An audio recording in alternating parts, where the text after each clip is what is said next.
Na semana seguinte ao desastre humanitário, depois das chuvas no Rio de Janeiro, a ministra da Igualdade Racial, Aniele Franco, movimentou as redes sociais quando ela falou de um tipo de racismo do qual muita gente nunca tinha ouvido falar. A gente vê algo que eles todos têm em comum, que são áreas mais vulneráveis. Qual é a cor da maioria das pessoas que vivem nesses lugares? Racismo ambiental. Muita gente, da direita e da esquerda, questionou a Aniele e chegou até a duvidar que esse termo existisse. Não bastou que ela explicasse. O governo saiu em defesa da Aniele, publicando no site da Secretaria de Comunicação Social uma cartilha que explica o que é racismo ambiental e de que forma ele impacta a vida das pessoas em situação de maior vulnerabilidade. Esse termo foi cunhado pelo ativista Ben Chavis Jr., em meio a protestos contra o despejo de lixo no condado de Warren, na Carolina do Norte, junto a uma comunidade negra, no começo da década de 80. Mas de lá para cá, o conceito de racismo ambiental ganhou maior abrangência. No Brasil, ele se aplica a ações que têm um impacto sobre as populações que vivem nas favelas e periferias das cidades, ou também populações indígenas e quilombolas que têm o seu direito à terra sempre ameaçado. Segunda-feira, 22 de janeiro de 2024.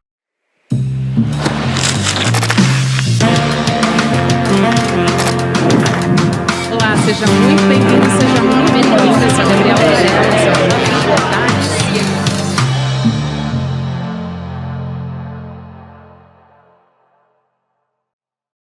Olá, seja muito bem-vindo, seja muito bem-vinda. Sou a Gabriela Varela, esse é o Videocast em Detalhes, e aqui sempre com um convidado, uma convidada, a gente analisa uma temática, uma notícia importante do momento. Hoje a gente vai fazer as duas coisas, a gente vai conversar aqui sobre racismo ambiental, meio ambiente. Quem está aqui comigo hoje é a Amanda Costa, empreendedora social, diretora do Perifa Sustentável, jovem embaixadora da ONU, tem um currículo muito vasto. Amanda, obrigada por aceitar nosso convite, estou muito feliz de você estar aqui comigo. Obrigada, Gabi. É uma honra. Eu acho que é tão importante a gente ocupar esses espaços e fazer com que temas que muitas vezes estão numa caixinha alcancem a sociedade. Então, estou bem animada para a nossa conversa. Também estou muito feliz que você está aqui. É um prazer. O prazer é todo nosso. Vamos começar pelo básico, então. O que é o racismo ambiental? Sei lá, vamos começar pelo básico e plau. Eu acho que o termo racismo ambiental, ele por muito tempo ficou dentro daquela caixinha dos estudiosos. E aí agora a gente tem mais pessoas falando sobre o assunto. E eu sou uma das grandes comunicadoras que eu quero fazer com que essa pauta seja democratizada. E Gabi, você sabe que quando eu comecei a falar sobre isso, minha galera, assim, o pessoal de periferia, meus amigos de igreja, falavam: Amanda, racismo ambiental é o racismo contra os bichos? Ah, Amanda, racismo ambiental. São Pedro agora é racista. Eu falei, gente, vamos ali, calma. Respirem, vamos entender da onde que surge. Eu acho que não dá pra gente falar de racismo ambiental sem fazer uma contextualização histórica pra entender como surgiu o termo e onde a gente tá hoje. Ora, basicamente. Até porque nas redes sociais é exatamente isso que você falou, dos teus amigos. Mas como assim racismo, gente? Chuva, agora a gente vai falar de racismo, então... Vamos lá. E eu sinto que a gente precisa falar de temas que são incômodos, porque eu sou uma mulher preta, de cabelo crespo, e eu não gostaria de estar falando de racismo. Queria estar falando sobre, sei lá, roupas sustentáveis, sobre alimentação vegana, que são pautas que eu dialogo. Mas a gente vive numa sociedade que é estruturalmente racista. Isso não quer dizer que eu tô apontando o dedo e falando pra minha mãe, que é uma mulher branca, a senhora é racista. Mas eu tô falando que, enquanto sociedade, a gente reproduz formas racistas. Porque tá intrínseco, é como se fosse o sangue que corre no corpo da nossa sociedade. Mas vamos lá, da onde surgiu o termo racismo ambiental? Ele surgiu em 1981 com o Dr. Benjamin Franklin Chaves Jr. O Dr. Benjamin, ele era muito próximo do Martin Luther King. Enquanto o Martin Luther King estava fazendo a luta pelos direitos civis, o Dr. Benjamin estava olhando para a parte ambiental. Por quê? Num bairro do subúrbio dos Estados Unidos, estava sendo alvo de lixos tóxicos. E aí, o Dr. Benjamin falou assim, peraí, por que esses lixos tóxicos estão indo aqui para esse bairro que é majoritariamente negro, que está no subúrbio, é um bairro marginalizado, ou seja, está à margem da sociedade?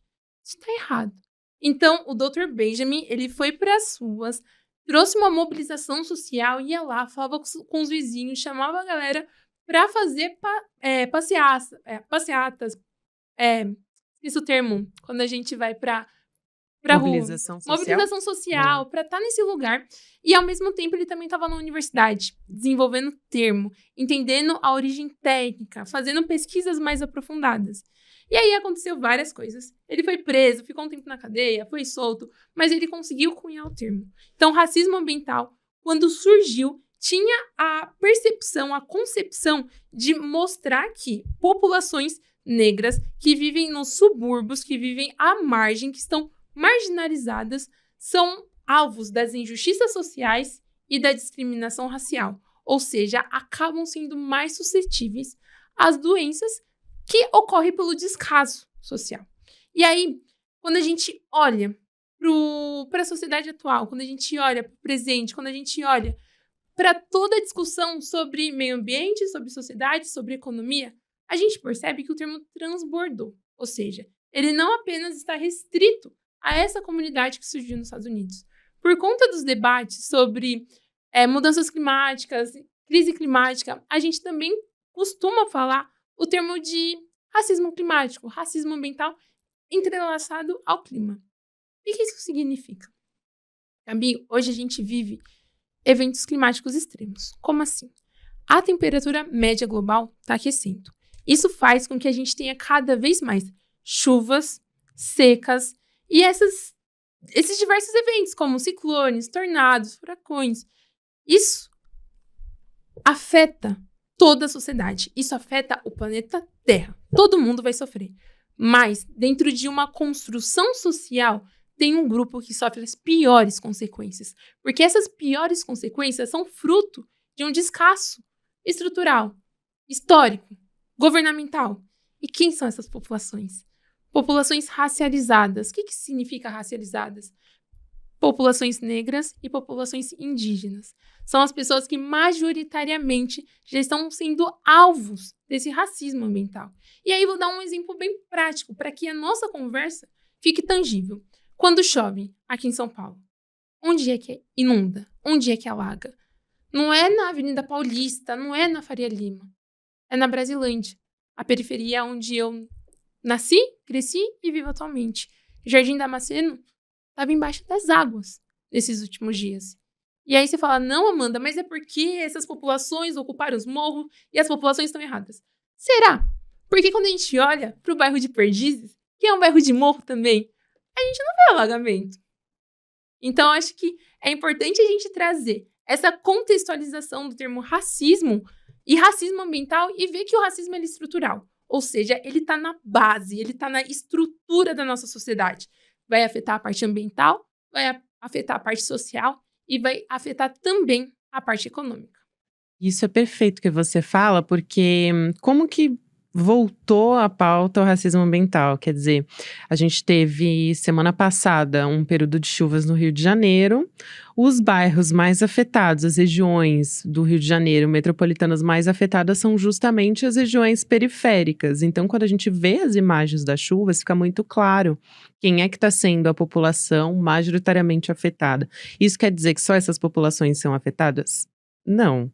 Outras pessoas também são afetadas nos eventos climáticos. A gente está vivendo um evento de urgência climática, mas são elas que são majoritariamente afetadas, assim. Isso é incontestável quando a gente olha as imagens do que aconteceu. Então, você traz exemplos muito bons e também mostra como esse conceito nasceu muito antes, né? Nasceu ali para os 60, 70, isso, mais ou menos 80. Ou seja, já faz bastante tempo e agora que a gente está começando, talvez, a popularizar ao senso comum, a conhecer o que é o racismo ambiental. E aí a gente tem, por exemplo, o ministro dos Direitos Humanos, o Silvio Almeida, logo depois que a gente teve as chuvas no Rio de Janeiro, ele veio a público, foi nas redes sociais, justamente para explicar para as pessoas. Ele fez uma explicação muito boa sobre o que é e o que não é racismo ambiental. E é justamente aí que eu quero entrar. Quando ele fez a definição que as mudanças climáticas, catástrofes ambientais atingem de forma mais severa esses grupos sociais, política e economicamente discriminados, que são obrigados a viver nessas condições de risco, não porque eles querem, mas porque eles não têm para onde ir. Ele também diz o seguinte, eu vou abrir aspas aqui. Isso não significa dizer que apenas pessoas desses grupos são afetadas pelos eventos climáticos, mas que as pessoas que a esses grupos pertencem são mais afetadas por razões sociais, por eventos ambientais. É isso que a gente acabou de falar, né? E eu queria trazer esse trecho porque, principalmente nas redes sociais, uma parcela das pessoas começou a criticar esse conceito que é estudado há décadas, como você explicou agora, porque a ministra Aniele Franco foi a primeira a falar: gente, isso aqui é racismo ambiental, isso que está acontecendo no Rio de Janeiro. Por que isso incomoda tanto? Não só os políticos de direita ou de extrema direita, mas também essa parcela, a imprensa, né, uma parte da imprensa hegemônica, e eu não vou generalizar também, porque eu acho que tem gente fazendo um serviço muito importante sobre isso, inclusive da mídia tradicional, mas existe essa crítica. Por quê? Gabi, eu sinto porque a sociedade, ela tá mudando. E as pessoas que historicamente estiveram nos lugares de protagonismo, de comunicação, de tomada de decisão, estão vendo a sociedade mudar. E a gente tem realmente o começo de uma representação diversa. E isso pode gerar medo. Então eu sinto que quando as pessoas são raivosas ou preconceituosas, na verdade, elas estão com medo. Mas eu, enquanto mulher preta, eu não tenho que aceitar esse medo, não. Eu tenho que falar: querido, melhore. Infelizmente, a gente vê, sim, eu sou criadora de conteúdo e às vezes a gente fala de um termo, ou um tema, um tópico que causa esse desconforto. E aí eu quero convidar as pessoas que estão nos vendo nesse momento, nos ouvindo, a investigar por que esse desconforto está vibrando em mim nesse momento. Porque o fato de ter mulheres negras trazendo esse tema me afeta.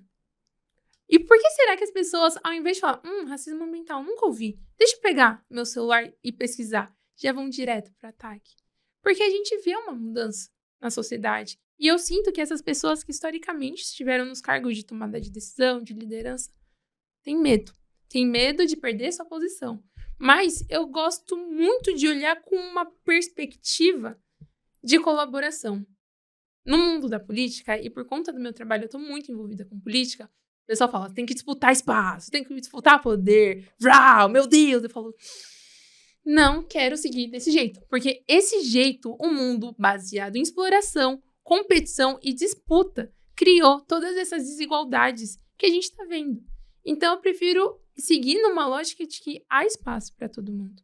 Há espaço para que a gente construa uma sociedade melhor. Porque eu acredito no fundo do meu coração que quando Aniele assume a cadeira de ministra, quando Silvia Almeida assume a cadeira de ministro, eles não estão olhando apenas para uma parcela da população.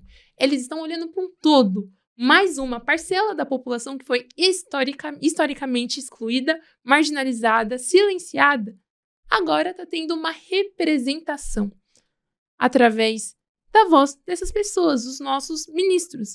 E tem uma frase de uma amiga minha que é uma das maiores pesquisadoras do termo racismo ambiental no Brasil, que é a Ana Sanches, que ela traz, que gera muita reflexão. E para mim, quando eu escutei pela primeira vez, eu falei: ué, por que eu nunca tinha olhado dessa maneira? Por que isso nunca tinha chegado até mim dessa forma? A frase é: o Brasil, ele não foi descoberto. O Brasil, ele foi invadido. E esse foi o primeiro caso de racismo ambiental. Na escola, a gente aprende: o Brasil foi descoberto por Pedro Álvares Cabral, e ele foi um português desbravador que enfrentou o mar, chegou aqui e descobriu. Peraí, o Brasil já tinha pessoas vivendo. E hoje a população indígena, ela está sendo morta. De acordo com a ONG Global Witness, o Brasil é o segundo país que mais matou ativistas ambientais em 2023. Por que essas pessoas estão sendo mortas? Porque essas pessoas estão começando a falar. E se essas pessoas não encontram espaços na mídia tradicional, a gente tem as redes sociais, a gente tem mídias alternativas que está fazendo com que o termo saia da bolha. E quando a gente pensa nesse lugar, tem um ponto positivo e um ponto negativo. Ponto positivo: que legal, a gente não está mais falando apenas para aquela caixinha de cientistas, pesquisadores e ativistas. A gente está conseguindo comunicar com o restante da sociedade. Ponto negativo: poxa, que triste que a sociedade ainda não está disposta a trazer esse debate num lugar de respeito, num lugar de cuidado e de acolhimento. Porque quando os nossos ministros recebem haters e palavras de ódio, eu tenho certeza que as pessoas que destilam esse ódio não pararam 5 segundos para pegar o celular e dar um Google, o que é racismo ambiental. Nossa, isso é tão importante, porque era justamente uma das coisas que eu queria trazer aqui, porque tem aquela crítica que é a crítica vazia, e tem as pessoas que dizem, olha, eu tô vivendo isso agora e eu preciso, é urgente, a gente tá falando aqui de urgência climática, tem muita gente que diz é urgente que essas pessoas, que essas autoridades, e aí a gente tá falando do governo do Rio de Janeiro especificamente, mas em São Paulo isso também acontece, Porto Alegre aconteceu também recentemente, enfim, a gente está vivendo enchentes em todos esses lugares. E aí quando acontece, eles querem ação imediata. E também, não só imediata, mas eles querem que isso não aconteça, né? Eles querem que previamente políticas públicas sejam feitas para isso.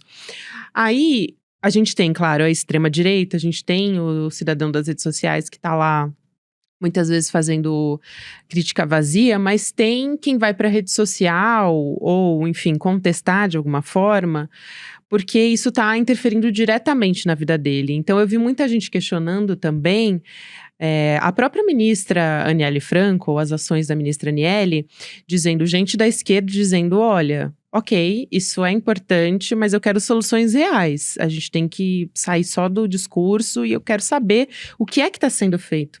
Você acha, Amanda, que existe uma dificuldade da gente comunicar, do governo federal comunicar, levado para a população, que isso tenha um acesso melhor ao público? É complexa e desafiadora essa pergunta, Gabi. Porque enquanto ativista, enquanto uma pessoa que quer ver a melhora do meu território, eu posso garantir que, por muito tempo, os dois governos, tanto de direita quanto de esquerda, se desconectaram totalmente da periferia. Durante os anos de 2000, a gente teve governo Lula 1, governo Lula 2, governo Dilma 2,5, golpe. E aí a gente teve essa última eleição, penúltima, né, com uma pessoa que não merece ser citada, porque a periferia não estava se sentindo representada. Eu escuto muito isso dos meus amigos de quebrada que falam, cara, tipo, o governo esqueceu a gente tem que fazer nosso Segurança corre. pública também é uma agenda em que isso é muito forte. Total. E recentemente eu fiz um vídeo exatamente para falar qual que é a relação entre racismo ambiental, segurança pública e nós, cidadãos. Porque às vezes parece que é um termo que tá distante, mas não, é o nosso dia a dia, a gente tá vivendo. Mas a questão é essa, por muito tempo teve descolamento, no sentido de que algumas pessoas, e eu acolho essa crítica, porque ela é real e verdadeira, falaram que ficou muito elitizado. Por que que a gente fala o próprio termo racismo ambiental? Por que que não chega nos territórios? Por que que para os meus amigos que estão num lugar mais vulnerabilizado, causa estranhamento? Porque é um termo de academia. Porque por muito tempo a academia ficou dentro da bolha acadêmica, cheio dos egos e das pesquisas científicas com os termos técnicos em inglês, que não comunicava com a população, que não chegava na base, que não chegava no território. Só que aí a gente começa, por conta desse governo progressista, por conta de políticas afirmativas, acessar a universidade, acessar o espaço acadêmico.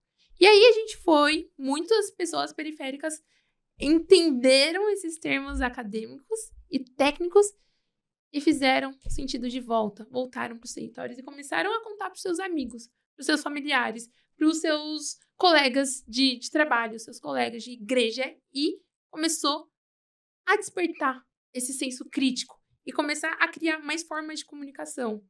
É o Chavoso da USP, e para mim é uma grande expressão, que também é da Brasilândia, que está fazendo esse trabalho de comunicar e de traduzir termos complexos. Só que, por exemplo, a gente tem um Chavoso da USP, a gente tem uma mídia tradicional que às vezes reverbera frases que parte de não conhecimento profundo da causa e traz mais afastamento, mais desconexão do que pontes.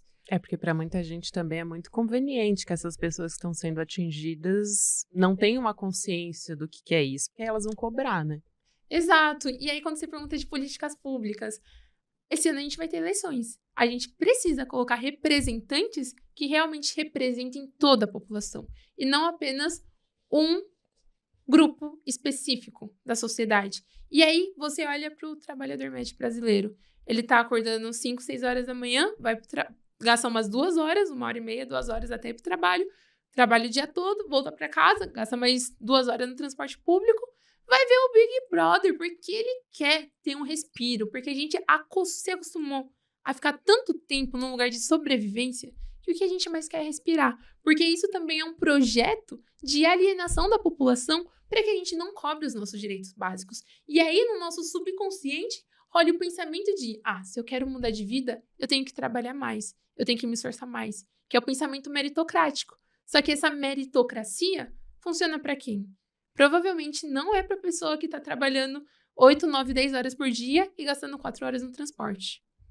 Exatamente. Você falou sobre políticas públicas e aí a importância de dar nome a esses conceitos, né? Porque aí a gente está falando aqui de confecção de políticas públicas. Quando a gente consegue identificar quais são os fatores, quais são os problemas, o poder público consegue entender o que precisa ser levado em conta para daí elaborar, para levar essas pessoas às políticas públicas. Então, por isso também é importante, né? Eu queria te ouvir um pouco sobre isso também.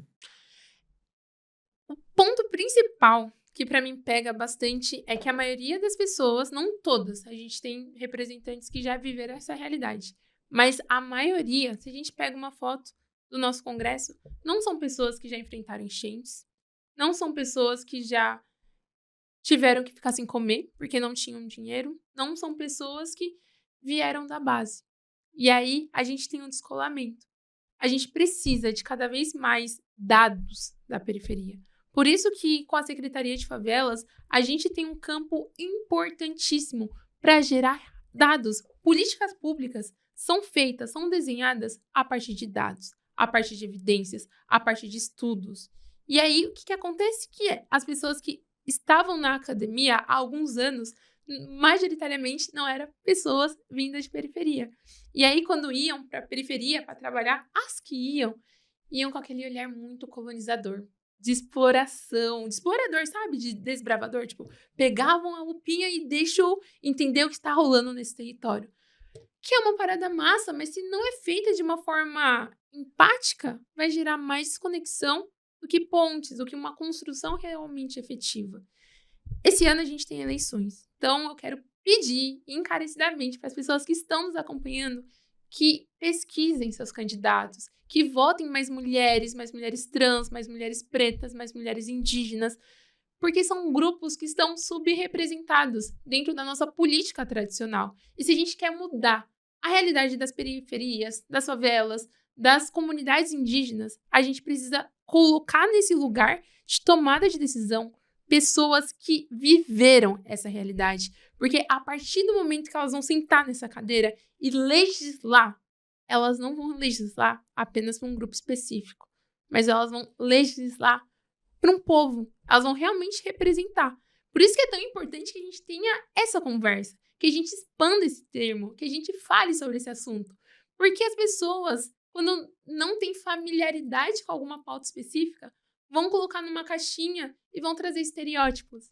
Mas quando a gente quando a gente conversa, quando a gente troca essa ideia, a gente expande a nossa mente e a gente coloca o coração aberto para aprender um tema novo. E um tema que vai causar um impacto, já está causando um impacto significativo no nosso território. Porque outro ponto, para finalizar, que eu acho extremamente importante, que algumas pessoas pensam, mas se vai investir na periferia, vai faltar dinheiro para o centro. Se vai investir nas mulheres negras, as outras pessoas vão perder espaço na sociedade. Pensa que a nossa sociedade é uma pirâmide. As mulheres negras estão na base. Se as mulheres negras receberem investimento, receberem suporte, receberem ajuda, se a gente conseguir direcionar políticas públicas para o território dessas mulheres negras, porque a periferia é um território majoritariamente de mulheres negras. A gente está aqui, na sociedade. Mulheres negras estão aqui. Mulheres negras vão subir. E aí não quer dizer que a sociedade vai desmoronar e vai explodir. Não. A gente subiu. Então toda a sociedade vai se movimentar.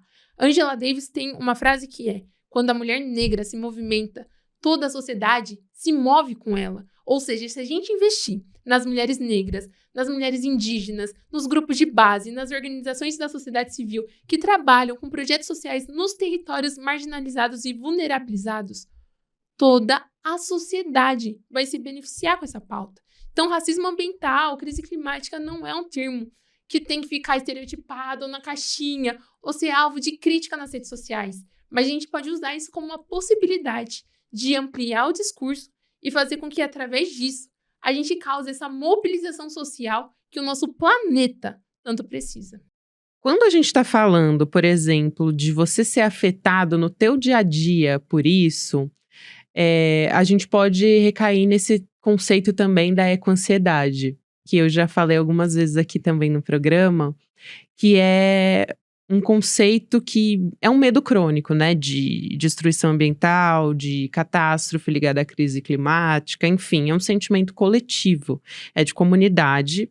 E também, pesquisando sobre isso, eu vi que atinge mais crianças, adolescentes. Eu queria saber qual foi o impacto, essa sensação de impotência, de frustração, que surge, inclusive, de uma má administração ou de uma administração que é insuficiente de políticas públicas para meio ambiente.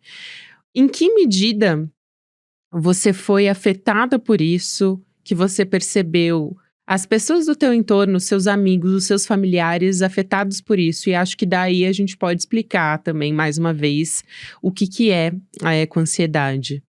Eu sinto que é super importante a gente trazer esse termo e quebrar algumas barreiras, porque a ansiedade está afetando muitas pessoas e a ansiedade, por conta da crise climática e das desigualdades ambientais, ela está chegando com força.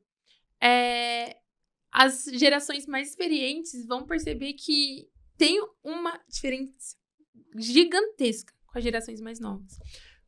Só de a gente gastar mais tempo nas telas do que brincando na rua, do que andando descalço, do que colhendo fruta, sabe? Eu não vejo meus primos, sabe? Nem vejo muitas árvores frutíferas em São Paulo. Mas a ansiedade é um sentimento, uma pauta que eu venho lidando desde que eu me reconheci nesse campo enquanto pesquisadora ambiental, ativista ambiental. E ela tá pegando mais forte nesses últimos dias, assim. Como jovem embaixadora, da ONU, parte do meu trabalho é representar a juventude brasileira nesses fóruns multilaterais de tomada de decisão. E ano passado eu fui para Dubai, no Emirados Árabes Unidos, com o grupo Vozes Negras pelo Clima, que é, inclusive, a camiseta que estou vestindo. E quando eu voltei pro Brasil, eu voltei muito triste. Porque a COP em Dubai foi uma parada muito doida. E você ter um encontro sobre meio ambiente sendo hospedado na cidade que foi construída em cima do dinheiro de combustíveis fósseis é um pouco frustrante. Quando a gente fala de crise climática, uma das pautas principais é a descarbonização da sociedade, ou seja, a gente buscar fontes de energias renováveis e diminuir cada vez com mais intensidade o uso de combustíveis fósseis, ou seja, petróleo, gás natural e carvão. E aí, na COP, a gente conseguiu fazer um trabalho muito bom, tipo, o time teve uma atuação, articulações, falas, reuniões, um trabalho de comunicação muito potente. Só que quando eu voltei pro Brasil, veio uma vibe triste, assim, e eu lembro que eu senti, tipo, meu coração disparar. Só do nada, assim. Voltei pro Brasil na quinta-feira, sábado eu fazendo as minhas práticas devocionais matutinas, lendo a Bíblia, conversando com Deus, meu coração assim, ó, eu, nossa, que estranho, vou continuar a vida. E aí, na segunda-feira, de novo, meu coração disparado. Falei, gente, tá estranho. Aí eu peguei meu celular e conversei com as lindezas climáticas, que são as minhas seguidoras nas redes sociais. Eu falei, gente, não sei, tô me sentindo esquisita, meu coração tá acelerado. Isso é uma ansiedade? Porque eu nunca tinha sentido um sintoma físico de ansiedade. E aí, Gabi, foi vários depoimentos de jovens pesquisadores, ativistas e pessoas mais experientes também que sofrem com ecoansiedade. O que é ecoansiedade? De uma forma bem genérica e geral. É uma ansiedade causada pelos desafios ambientais e climáticos que a gente enfrenta todos os dias. Então, para mim, me veio uma sensação de muita incapacidade e insuficiência. Tipo, pô, que legal, viajei pra Dubai, levei os interesses da minha comunidade, fiz reunião com diversos tomadores de decisão, marquei agenda de articulação, vou desempenhar um projeto incrível agora em 2024. Mas, poxa, choveu, a Brasilândia alagou, meus vizinhos estavam embaixo da água. Tipo, tenho amigas de igreja que estão sofrendo muito por conta de diversos desafios ambientais e climáticos. Será que faz sentido continuar nessa pauta? Será que o mundo tem sentido? Será que tem esperança? E vral, aí vem esse sentimento e fala, nossa, tipo, não vai adiantar de nada, porque o termo tá numa bolha, porque o mundo é movido pelos interesses do capital. Se a gente não falar de dinheiro, a roda não vai girar. Mas como assim a gente vai falar de dinheiro quando tem vidas, sabe, sendo perdidas? O próprio esquema de Dubai, eu me sentia, sabe aquelas maquetes de escola, tudo perfeitinho, assim, você sendo mexida, eu me sentia numa marionete. Sentia no filme Matrix, num lugar real. E ao mesmo tempo, quando eu volto pro Brasil, quando eu volto pra minha comunidade e vejo todos os desafios, toda a questão do lixo, toda a questão das inundações, toda a questão do transporte, saúde precária, enfim, se eu começar a falar de todos os desafios, a lista vai longa, assim. E conversando com os meus amigos, eu percebi que tem coisas que a gente pode fazer para cuidar desse lugar. Então, a primeira coisa que eu fiz foi voltar para terapia. Por conta da viagem, ficou muito difícil de ter terapia, porque são 8 horas de diferença. Academia.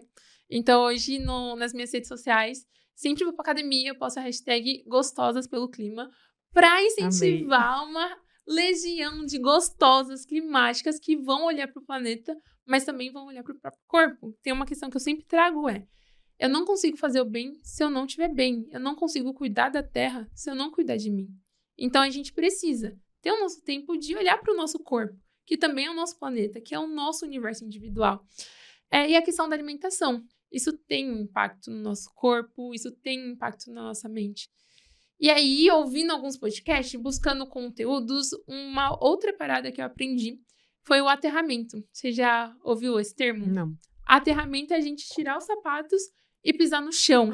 Sim. Mas o chão não chão de concreto, o chão natureza, chão de terra. Se a gente ficar 15 minutinhos por dia, a gente já vai se sentir menos ansioso. E aí tem alguns estudos que traz diversas reflexões sobre a pauta. Hoje, a gente tá sempre de tênis, hoje a gente não tem espaços de verde urbano na nossa cidade. Sabe, se eu quiser ir para um espaço mais de terra, eu tenho que pegar um ônibus 1 hora até o Horto Florestal, perto da minha casa, 2 horas até o Parque Ibirapuera. Isso é muito distante da realidade de uma pessoa periférica que está trabalhando diversas horas por dia e quando chega em casa só quer dormir, só quer descansar. Então, volto a última vez, prometo, a falar da importância de políticas públicas. Votem em candidatos que defendam o meio ambiente, que defendam uma cidade integrada com a natureza. Hoje a gente tem as SBN, Soluções Baseadas na Natureza, e a gente também tem SBF, Soluções Baseadas na Favela. Tem soluções que são construídas nos territórios, mas a gente precisa que essas soluções virem políticas públicas. Não dá para a gente naturalizar a eco-ansiedade, as inundações, os deslizamentos e falar, todo ano é a mesma coisa. Não dá. A gente já tem tecnologia para solucionar o que a gente está vivendo hoje. Como a gente soluciona? Votando em pessoas realmente comprometidas com a causa climática, com a causa ambiental e com os grupos vulnerabilizados da nossa sociedade. A Amanda Costa, inclusive, vou pedir para você dizer qual é o seu arroba para as pessoas poderem te seguir.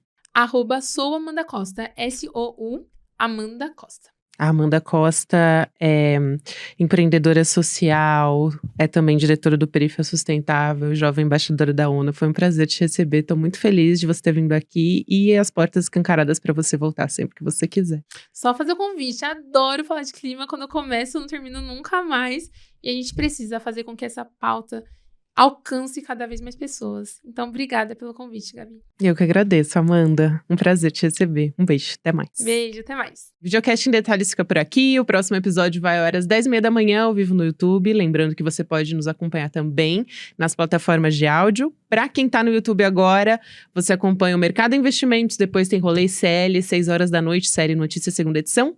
Obrigada a você que me acompanhou até aqui e até amanhã. A extrema-direita segue com força total em nosso país. O ladrão chegou! e o conservadorismo ameaça tomar conta do mundo.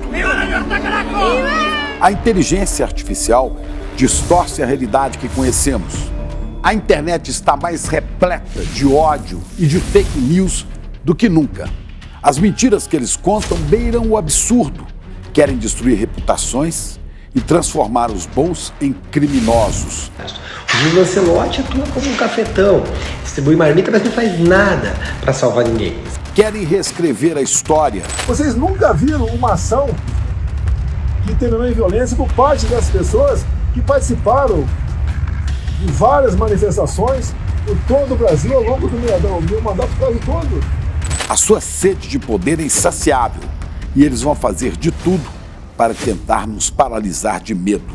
Mas eles não vão conseguir nos parar.